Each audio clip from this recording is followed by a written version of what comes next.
Hi, I'm Seamless, and this is the 27th, 40K tutorial. This one was requested by babasmas, and it's an artist's name is Atmozfears, some Z's involved, but it's a hardstyle cake, and he wanted it done in citrus, and this is what I got. That's what I got. It's not super great, not super close, but here's the thing. This is how you actually make a hardstyle cake. Take an 808, you distort it. Here's a distortion. And you put an EQ on it like this. Ta-da. End of story. And as far as all the hardstyle I've listened to, which granted wasn't a huge amount or much of hardstyle, that's what it sounds like they're using.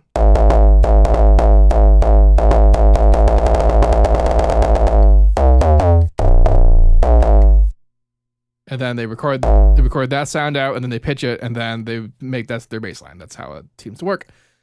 But I'll talk about what I did in citrus anyway, even though it wasn't quite perfect. So the first operator is only one operator, honestly, is a sine wave with a little bit of tension on it, which is sort of the distortion angle.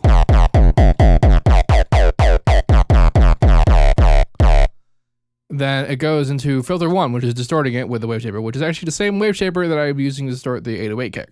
And then this has the next thing on, which means that filter 1 is now going into filter 2. So filter 2's output is engaged, where there's also a wave shaper engaged, which is kind of weird looking. But what's happening here is I have a bandpass. And what I tried to do is I tried to basically do EQing via the filters inside citrus to kind of arrive at this kind of result. So that you can have everything all inside citrus.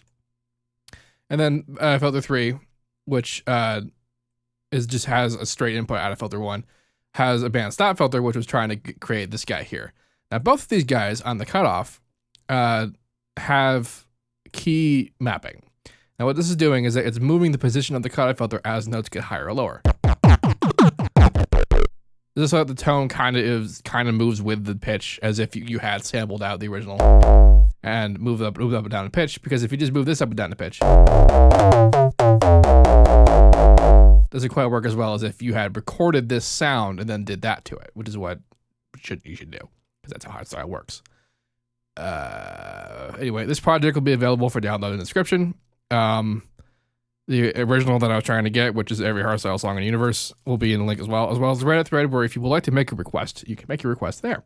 If you have any questions about any of this, let me know. And as usual, have a nice day.